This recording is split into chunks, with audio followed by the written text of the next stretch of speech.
Well, hello everybody.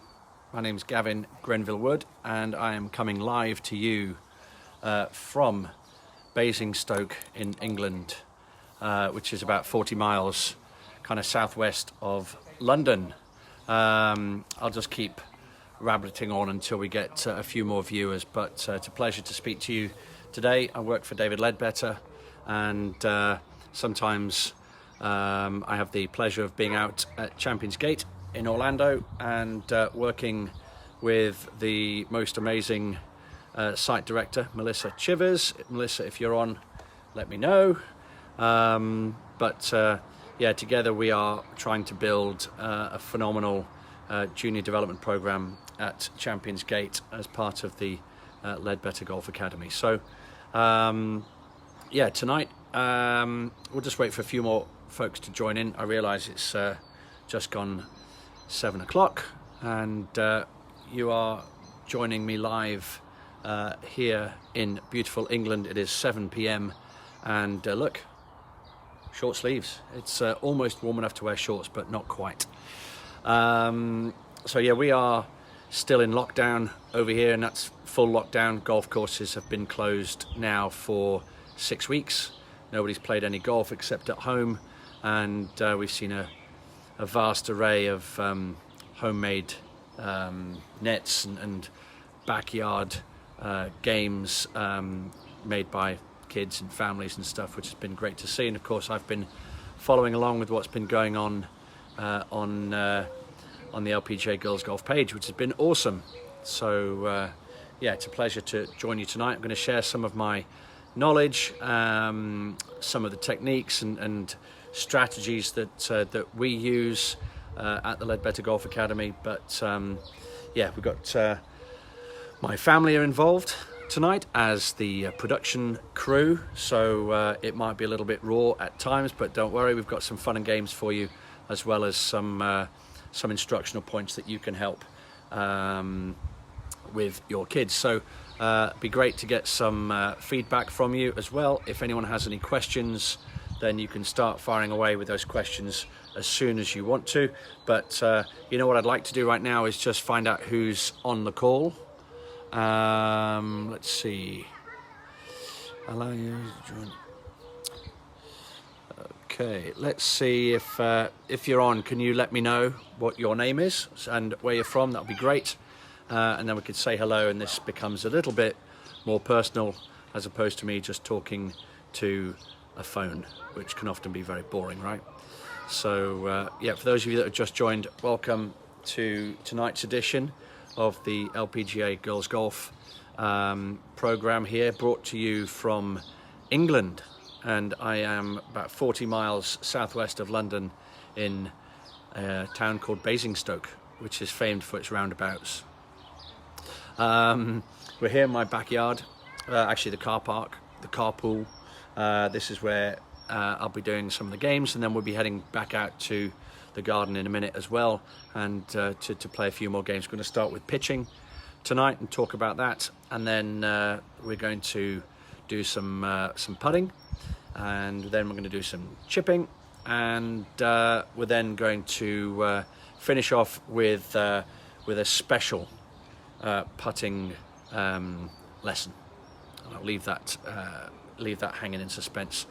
Ron from California, how are you, my friend? Good to see that you joined the call. Yeah, wish I was in California right now, because that means I'd probably be able to play golf. Yeah, we've been locked down now for actually it's just over 6 weeks. Nobody's seen a golf course except on Facebook or Instagram, and the golf courses look beautiful because the greenkeepers are still allowed to work, but they don't have any golfers, so it's almost a dream for them. Picture perfect is the way I would describe those. So we're just going to give everyone maybe a couple more minutes to tune in, and then we're going to go from there and go through the program today. So if you have joined the call, please just text me, let me know that you're here, let me know who you are and where you are tuning in from. It'd be great to find that out. You're probably, a lot of you, thinking that I'm speaking funny. Well, that's because I'm phoning you from England. And yeah, pleasure to join you this evening.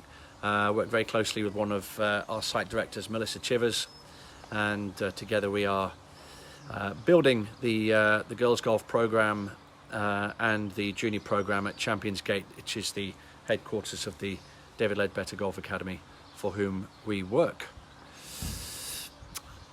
Does anybody have the ability to text? Text me where you're from, that'll be great. Let's see what we can do here. I'm just going to get started in just a second. Okay. Cool. Right, let's get going then. I'm going to start off with some pitching, and just with regards to the to all the techniques and the lessons that we give. I think it's important just to recognise that the instruction that we'd give a child is completely different to the instruction that we would give an adult, right? So what you might see me asking or me talking about tonight, or asking a child to do, is really about the foundations of each of the disciplines that we talk about. So it's going to be fairly raw and fairly rigid, right? But don't worry about that, because the kids will evolve into their own kind of moves and their own swings. And hey Layla, how are you? Great to see one of the girls from Champions Gate join the call. Great to see you. I wish I was there with you guys. That would be pretty cool to be coaching right now, but obviously we are still all on lockdown. Hopefully we'll be back with the kids program in Orlando very, very soon, and we can get back playing golf. But loving the videos that you are posting, so thank you very much. Glad you're on the call. So yeah, just talking about the whole ethos behind how we're coaching kids and some of the basic strategies that we use that doesn't necessarily look like how you would coach an adult, so it's completely different, to be fair. So we've got some basic things that we'll do. We're going to talk about pitching first, and then we're going to go to the other side of the house, and we're going to do a bit of putting, and then we're going to do a bit of chipping, and then we're going to come back and finish off with a very special putting lesson. So let's talk about the pitching. I'll get this out of the way. So I do have my family helping me out here with the camera work, so let's just keep that there. You might need to move that a little bit further back so that they can see me in the picture. Right, hopefully, there we go. Cool, excellent. So pitching for me is a mini swing, right? I know we're kind of doing this a little bit backwards. Normally I'd start with putting and then go through to chipping and then go through to pitching, but certainly today this is where we're going to start, and it's a mini version of the full swing, right? So there are a few things that I want to really focus on, and I've got a pole here, right? And this alignment stick or pole you can buy from Home Depot. It costs about $3, I think, $2.99. I think they call it a driveway illuminator, which is a bit weird, but it's just a straight stick. So make sure that you have one of these handy. And what I'm going to do with this, I'm going to stick this through my belt loops from the left to the right, and I'm just going to make sure that it's flush to my right side. I appreciate that you might be watching this and looking at me thinking I'm left-handed, but I'm actually right-handed. So it's going to be flush to this side so it doesn't stick out. If I had it sticking out, then as I swing, I'm going to hit the pole with my arms, okay?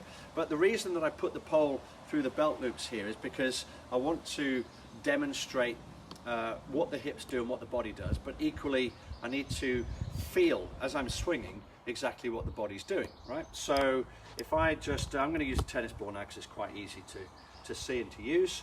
I do have another human that way who's going to catch the ball. Hopefully I don't hit it over the roof, which is good. But I want you to watch the pole and watch what the pole does.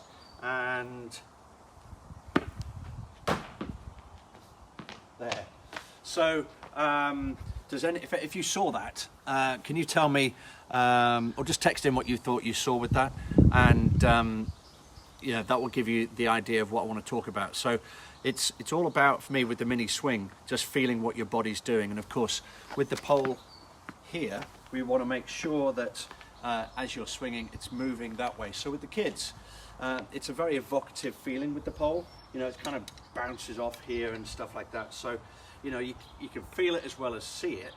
So that's what I mean by it being evocative, and they get to feel what you're after really, really quickly. So if I was teaching someone, one of the kids, and they had this, I would also stand right here, and I would then just move the pole and get them to feel what that looks like. So at the end of the swing, the pole is pointing that way, but the belt buckle, right, is also pointing towards the target. So there, see where the pole's pointing. You can see how much my hips have turned, and thank you very much. The motion of the swing really dictated by what the pole's doing or what my hips are doing. So that's really important for the main swing, right? So that's the first thing. The second thing that I really want to do here is just talk about pitching in context of how long the swing is, right? So for me, pitching, it's going to be either swinging back to 8 o'clock and through to 4 o'clock, or 9 o'clock to 3 o'clock. That's a shortish type of swing. So this relates really to where the left arm goes. I'm going to keep the pole here because it's important to tie it all together. So basically the left arm will go back to 8 o'clock and then it goes through to 4 o'clock. Yeah? Still turning the same amount as we described a minute ago. Equally, if you want to hit the ball a bit further, then you go back, left arm goes to 9 o'clock, and then of course it finishes through at 3 o'clock. So you're relating the length of swing to the clock, and that of course relates to how far you want to hit the ball. So I'm going to do a little 8 o'clock to 4 o'clock swing, and you know what? Just get them to feel where the left arm goes, right? So get them to swing to there and then back, swing to there and then back, and then third time, pull the trigger.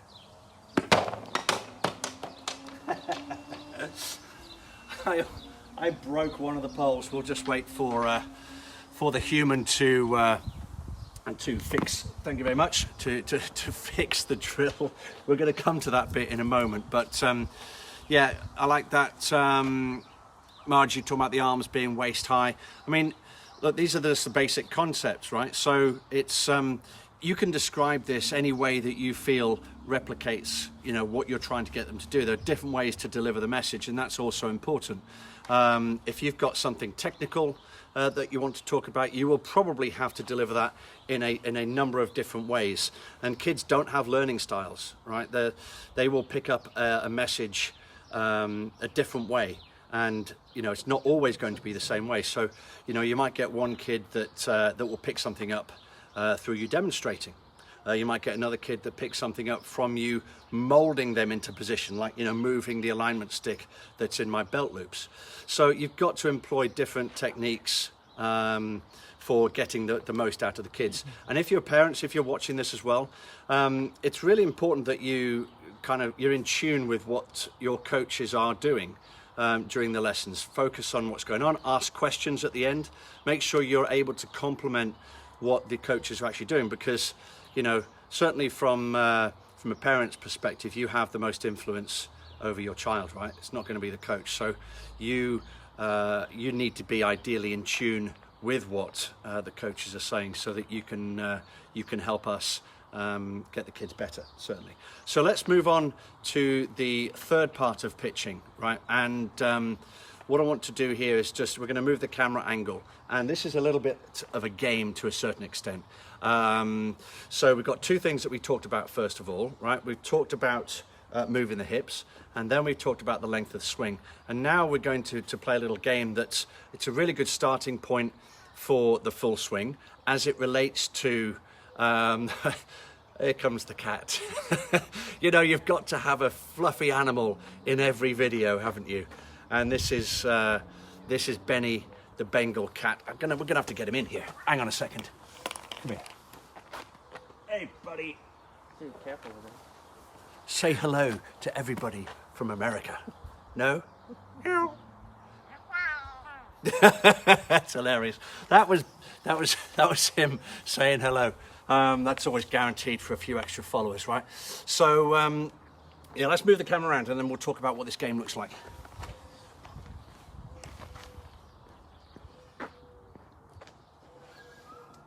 So just come down the line here, Lisa, so you can see me hit through there.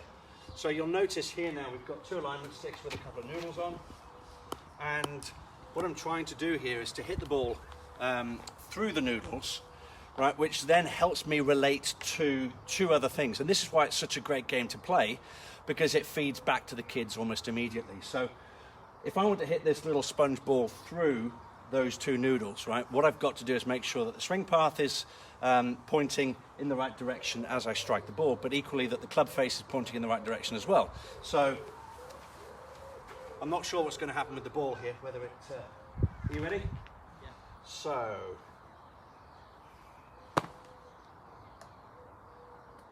there we go. So, yes, I did do that purposely, right, but it went over the fence, which was amusing. Now, it went over there simply because the club face was pointing out to the right. And I could see that as I was playing this particular shot. So you might have seen this drill before, but you know what? It's a great go-to drill. It's something that's really useful to start the kids off with at the beginning of a session, perhaps. But it does so many different things, and you can tie in moving your hips, you can tie in the length of the swing, and of course then you can relate swing path and club face angle into that whole equation as well. And because you get direct feedback, it's really easy for the kids to understand what you're talking about. So you could actually say to them, right, I want you to miss this on the right.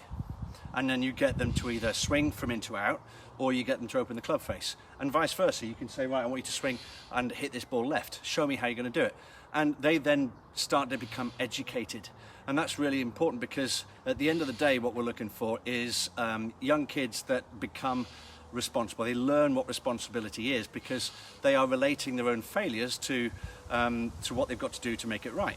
So they're not continually looking for answers from someone else. They've learned what the problems are, and then they're able to kind of fix it or understand what they need to do to fix it a little bit later on. So that's a key point for when we're teaching our kids, okay? So I think if we just do that one more time.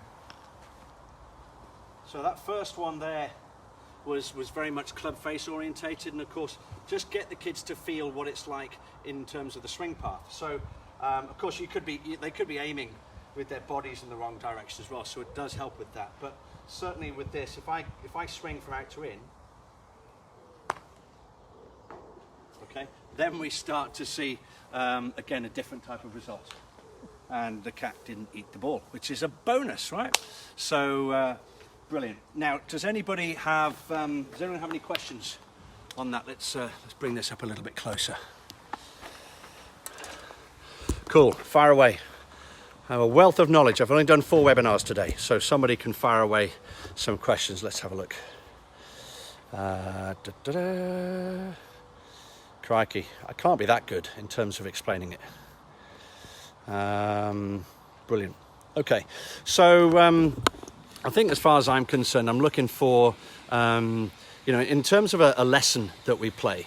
Let me walk to the next station. So in terms of a lesson that we play, that we do, we're going to break that lesson up into different sections. So first time, or the first part of the lesson, we'll do some athletic activity, a bit of a warm up, get the kids kind of active, and that's important for their physical development as well. And we might spend 15-20 minutes doing that, and that's really important to get them going. And quite often we're going to try to create an athletic activity that speaks to the golf skill that we're going to be learning on that particular day. So let me just sit down on the wall here. Welcome to my back garden, home of the Ledbetter Kids Backyard Golf.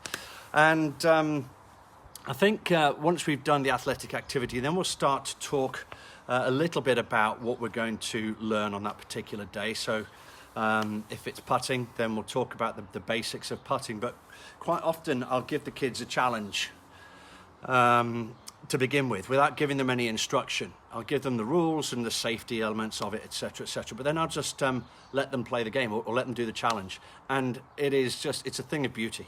It really is, because what I love about this, if you have the presence of mind as the coach, and you're comfortable, in your own space, then it's great at this point just to back off and watch the kids, watch them play. So let's just say we say to the kids, go ahead and make a 6-foot putt, make 3 6-foot putts. All right, we know that's a challenge for most humans, right? But in this context, you're going to make 3 6-foot putts, and just stand back and let them play. Let them do it.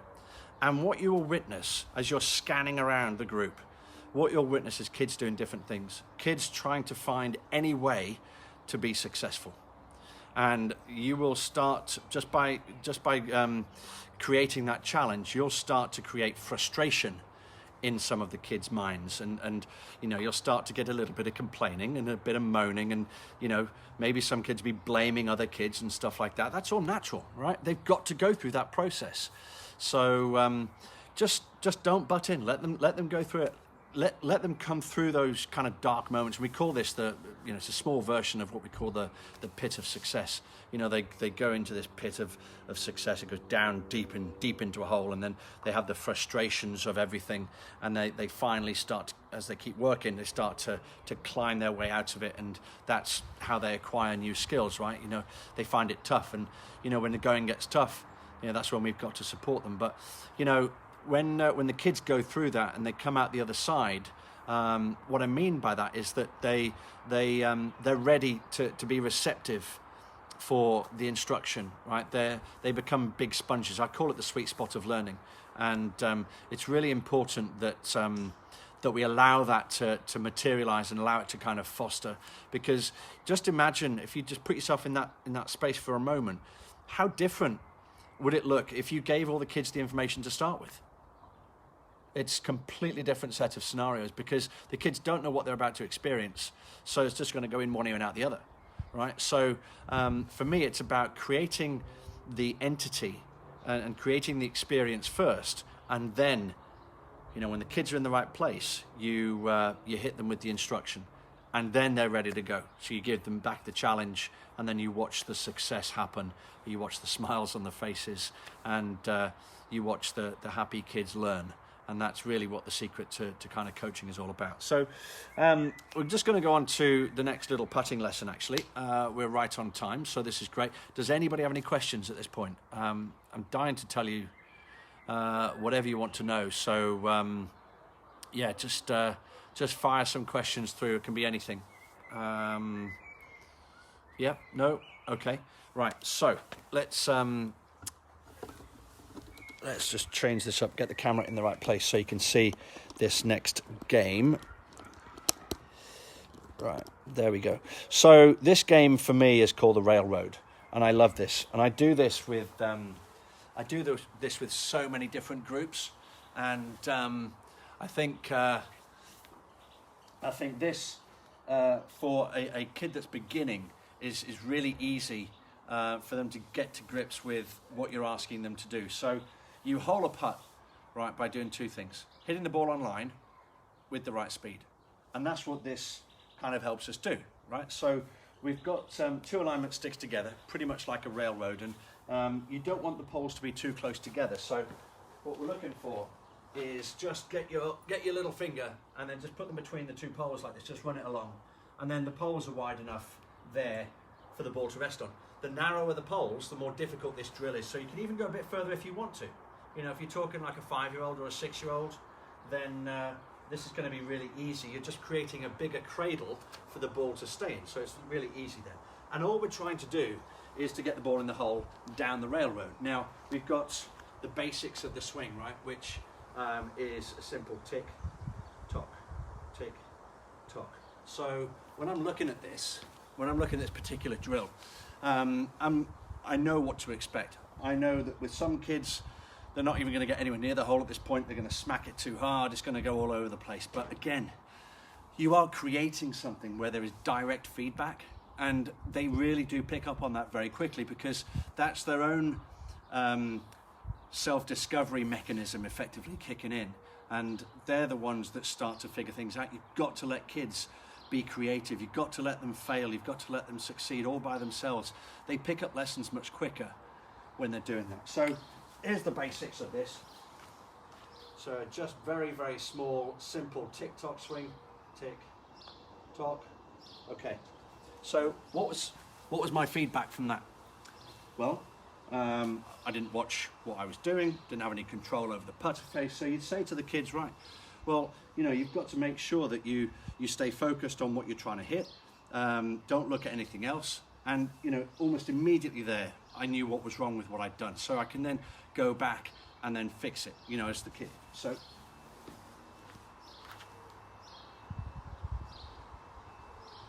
there, okay, tick,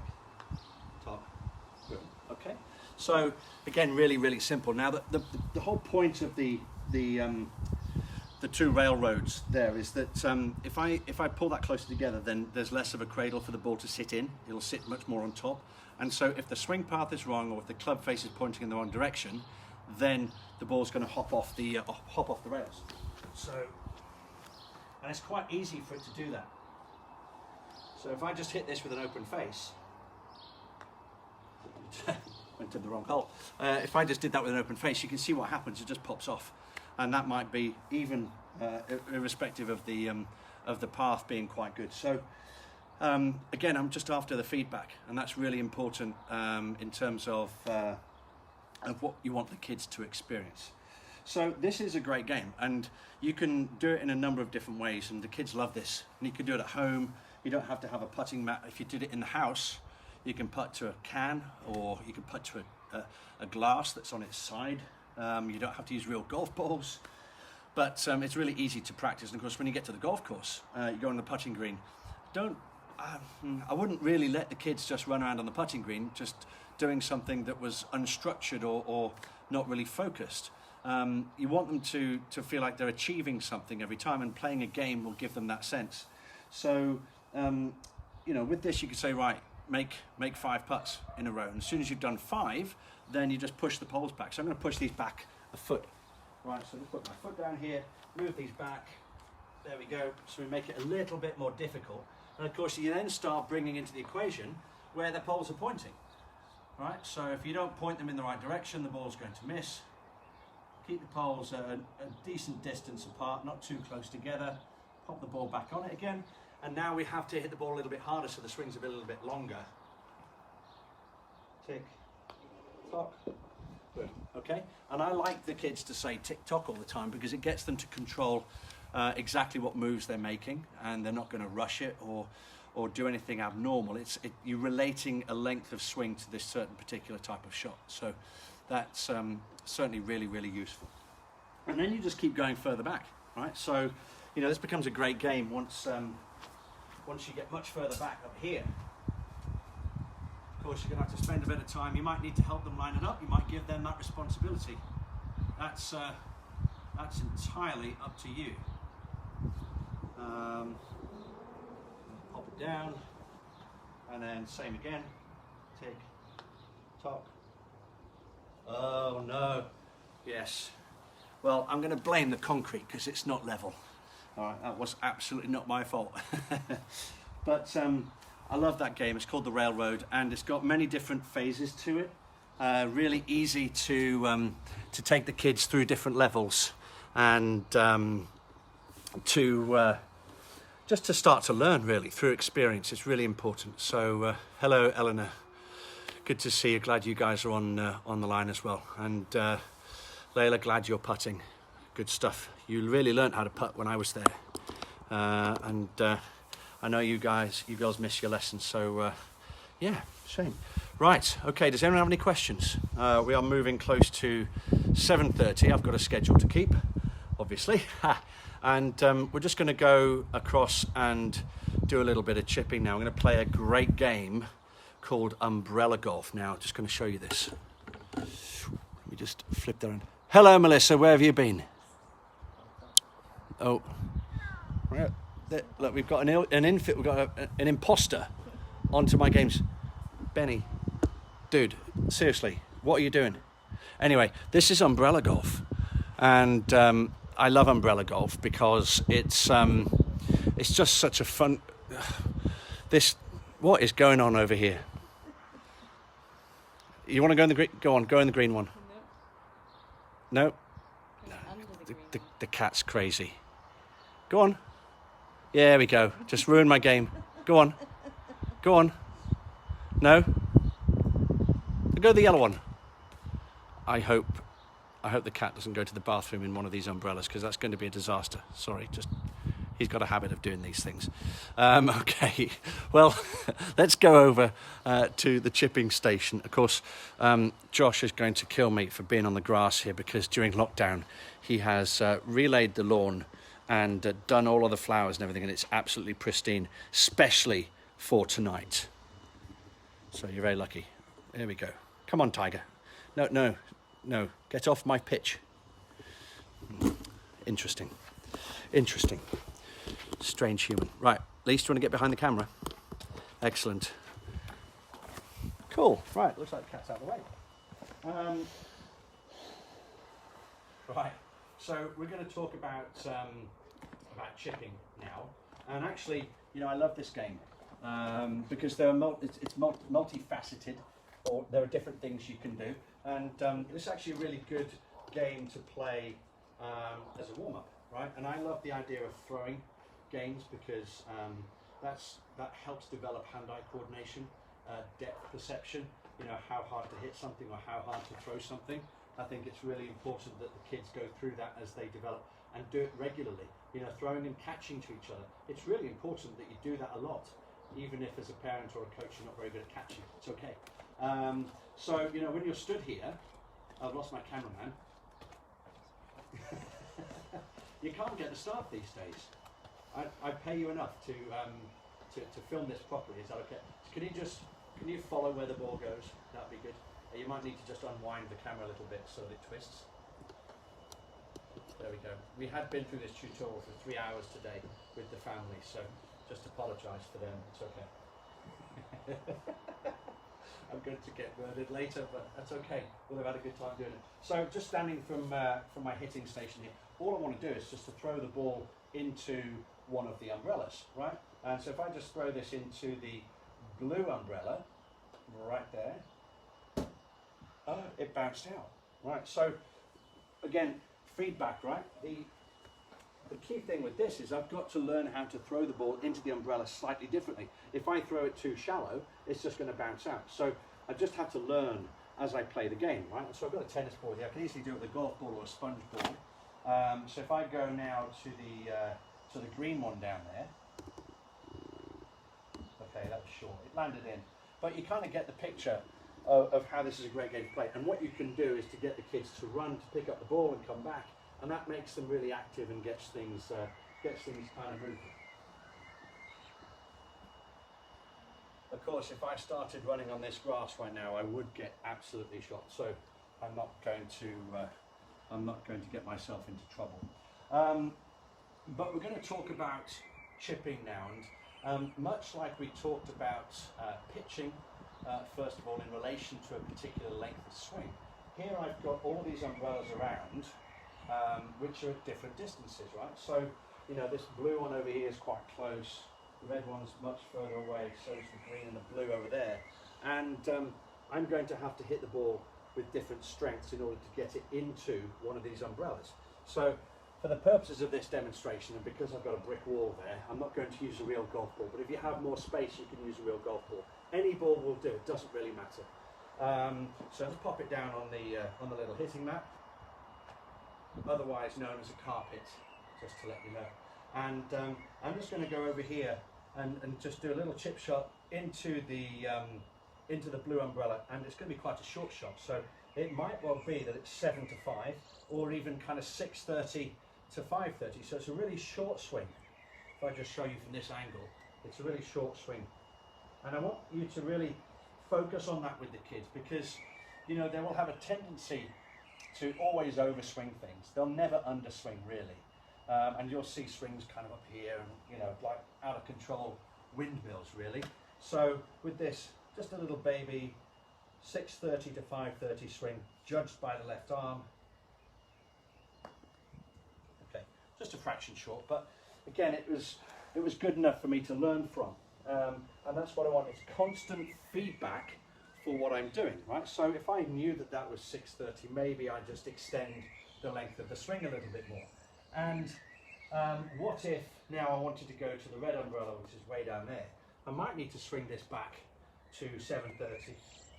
We'll see. So left arm to about there, just feel it. Okay, nearly got there. And you know what you'll notice different about chipping is that the body is a little bit more still. We haven't got the pole through the belt loops. We're absolutely focusing on the length of swing and the control we need to use in order to hit the ball where we want to hit it. Now with a lot of young kids, they might not quite grasp what a chip shot is. So that's why I've got this noodle down here. And you know, what we're doing there, they're quite big chip shots actually. But quite often we might start off, if we're on the edge of a green perhaps, we put this noodle down. They get the picture really quickly that they've got to chip the ball over something. And that's important because it's a visual for them, and rather than them scuttling it along the ground, they figure out here they've got to just bump it over something and then the ball rolls out. So, you know, just get them to chip over the noodle. And they soon start to get the picture of what chipping is all about. Okay, so you know, if you have, I mean, you could even do this at the golf course. You know, it's a great game to play. You could have hoops. Obviously, I've got umbrellas here. You could make circles with cones. You could have noodles. You could do all sorts of different things. And what I like about this game is that there's lots of colour and vibrance, and the kids get really excited by that. So yeah, it's a great game to play umbrella golf, and you can go. You can do it in sequence, you can do it randomly, you can call out which one you want the kids to go for. You know, as the coach or the parent, you can join in and play, and it's just a lot of fun. And you can do it either with a tennis ball, a soft sponge ball, if you've got space, do a golf ball. You can do some throwing games. There's a whole load of variety that you can do with this game or with this particular type of setup. So that's umbrella golf. So let's switch the camera around. And let's see what we got. Hello. Right. Where are we at? Have we got? So that's kind of chipping. Let's see if we've got any questions. You are awesome, Gav. Miss you tons. Yeah, thanks, Melissa. Appreciate that. Missing our girls. Melissa seems to be texting everything. Does anybody else know how to text? That would be great. Anyone? No? Okay. Cool. I think, you know, I just want to talk, I'm going to take this moment to, before we do the final game, or the final lesson, I just want to talk a little bit about, you know, the parents, getting parents involved, how that fits into the whole coaching model and stuff. And for me, you know, it's so important just to work with the parents, everybody working together really to focus on the one individual. That individual is the child. So the parents and the coach and the child all have to be singing from the same hymn sheet, and it's really important that that as coaches we promote that. You know, you've got to open your arms to the parents and bring them in on the journey, so that everybody understands what you're doing. You will never have, as a coach, never have more influence than the parents do over the kids. So we have to create that space for the parents to come in and not be shy about it. And you know, I think it's not just something that you kind of do, it's something that you've got to be 100% committed towards doing and implementing a policy of parental engagement and involvement in that whole process. And then, you know, what happens is you're able to coach the parents through some of the tough times, and there are tough times out there. And I wish I had had the knowledge, you know, as a parent, when my two kids were growing up as well. Both boys are old now; they're 22 and 18, so they're grown-ups and adult. Well, mostly adults, grown up. But I wish I'd have done things differently in the early years, because you know there were times when the relationship was strained because of how I was, and I didn't really. There was no rule book back in those days. It was just kind of figuring things out as you went along. But I was tremendously competitive as an athlete myself. Played multiple sports, hated losing, and that kind of filtered through me into what the kids were doing, and it was a very unhealthy atmosphere. So I was very fortunate enough to recognise the error of my ways and to actually fix it, which then obviously now when I look back, certainly has helped produce two fantastic young athletes. One, Josh, that you might have seen there, plays professionally, and then Ethan is going to college to become a performance specialist, but he still has aspirations to get good enough at golf. So look, it's a journey. It's a long journey. Coaches, we've got to bring the parents in. It does take time, and then parents, you've got to be willing to work with the coaches, and everything just links back to what the kids are doing. So we have this young athlete that's at the heart of everything, and we have to work in unison to do that. So we're going to move on now. We're a little bit ahead of schedule, but that's okay. We are going to teach you how to play golf in Scotland on a very, very stormy day. Okay, so we're going to set this up. Hopefully, we've got this whole thing set up. So let's head on back outside, and I'm going to warn you, you might find this amusing. Well, I'd be worried if you didn't find it amusing. I know 2 or 3 people that are going to find this really amusing. So let's have a look here in just a second. Now, I have to. I want to do this properly. Okay, so we've got to get dressed for the occasion, right? Can you get me my black Adidas shoes? So we are going to be putting in a hurricane, basically, because that's what the weather's like in Scotland.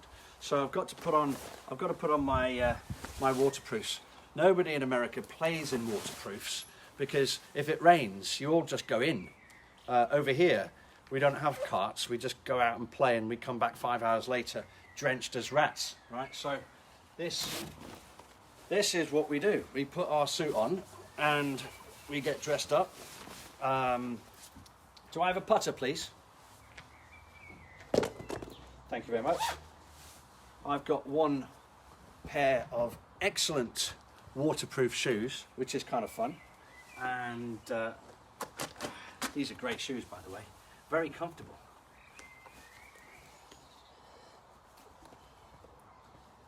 Right, got one on. Feeling toasty, actually. Feeling very toasty. All right, got 2 on.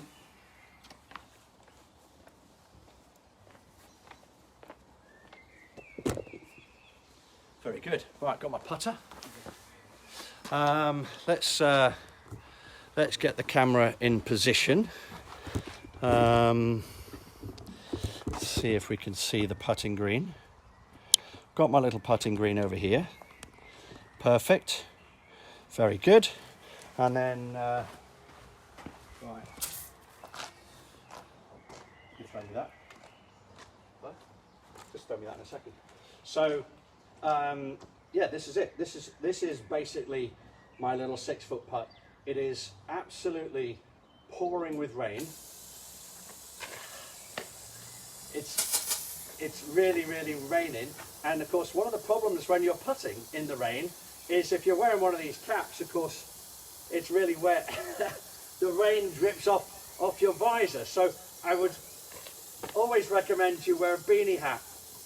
This isn't great news right now. So, of course, over here, we've got the wind, simulating the wind with a fan, and it's pouring with rain. And what you have to do is just focus on, because it's really windy, get your feet a little bit wider apart because you might get blown over, and try not to be distracted by the weather, right? So focus on what you're doing, and it's just a basic tick-tock swing. Do not lose focus. Stay in touch with what's going on. And then you miss the putt. Thank you.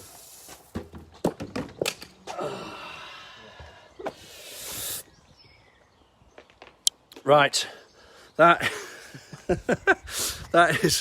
is putting in a hurricane in the depths of Scotland. So I hope you enjoyed that. I know that my family certainly enjoyed that. That's twice we've done that now, and they seem to get a kick out of throwing water all over me, which is hilarious. So yeah, crazy, but hey, good job it's sunny at least over here. So listen, we've got a little bit of time left. Why don't, if you have any questions or anything, then I would be happy to answer those. I'm going to put my hat on because I've not had a haircut in about 7 weeks, and I look an absolute mess. My feet are dry, by the way, which is great news. So I wholly recommend the shoes I was wearing. But does anyone have any questions they want to ask about anything? Feel free to. Let's see.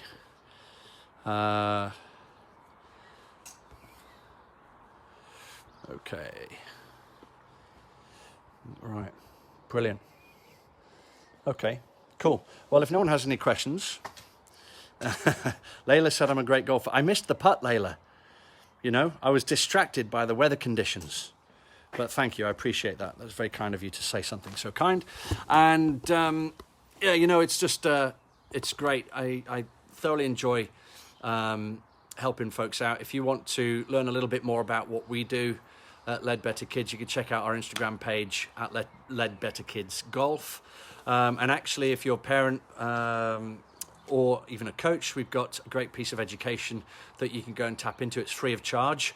It's called The Parent Coach, and it's on university.ledbetter.com, and it's just a resource for you as parents and coaches to kind of work together and understand some of the basics around how to communicate with the kids, how to engage the kids. There's some technical input in there as well, so it's great fun and a good source of knowledge for you as well. So look, it's been a pleasure to share this time with you. Hope you've enjoyed your little bit of England today. Love talking to you, but for now, thanks very much. This is Gavin checking out and going to get dry. See you later. Thank you. Bye.